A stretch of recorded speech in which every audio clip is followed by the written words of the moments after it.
The sergeant snapped out his defence. "She's only been in here for half an hour." Not sure if fear or cold was causing Leah's whole body to tremble, Edith ordered the sergeant to bring towels and blankets at once. As he scurried away, she had to concede that she could see how he had reached his conclusion.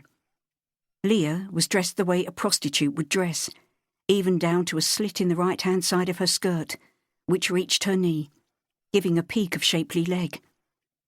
But to Edith, that was no excuse not to meet a person's basic needs.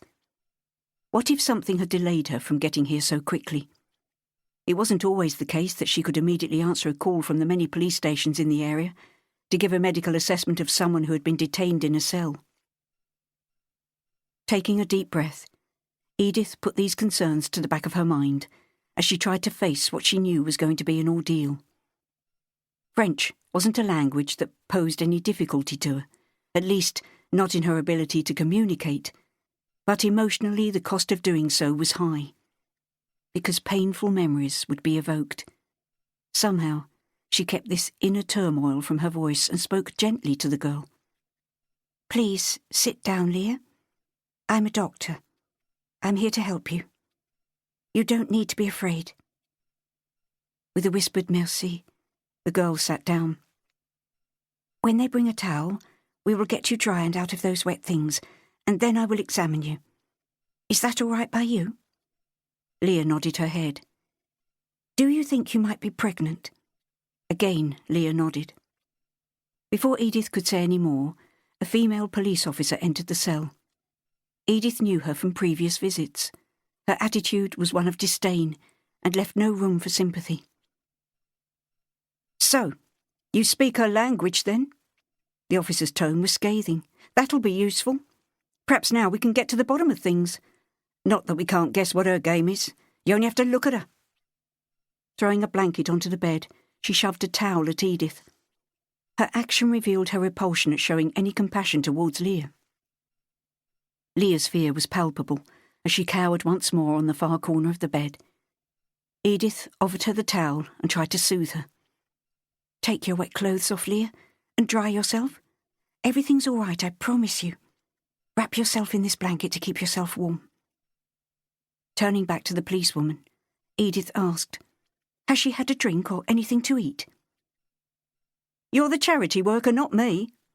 "That may be so, but you have human feelings, don't you?" "I'm not called upon to do anything other than my duty." "Neither am I. So I will give you an order, as the doctor in attendance. This young lady is now my patient, and I am in charge of her until I hand her back to you. I'm ordering that she's given a drink of hot milk with sugar in it, and a biscuit if you have one." The woman huffed as she made her exit, making a play of getting her keys from her belt and pulling the door shut behind her. Panic gripped Edith, for the action threatened to remind her of the past, which she'd managed to repress a few minutes earlier. She ran to look through the grill in the door. "Please don't lock the door. It isn't necessary, and you have no right to lock me in a cell." The officer's cruel eyes stared back at her. Edith almost started to beg, but kept her dignity, even though the feeling of being unable to escape if the door was locked was unbearable.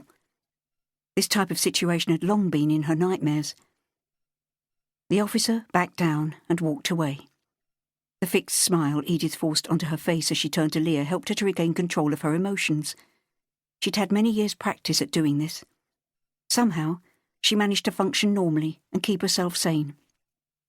But the smallest thing could prompt renewed agonising over her long-lost illegitimate twin daughters. It might be tending to a young woman such as Leah, who she guessed was about the same age as Elka and Ania. Or speaking in French. Or a key, turning in a lock. All these things had the power to send Edith reeling. Elka and Ania would be 22 now. How she wished she could visualise them. But all she saw when she tried were the sleeping faces of 2 one-month-old babies, the age they were when she last saw them.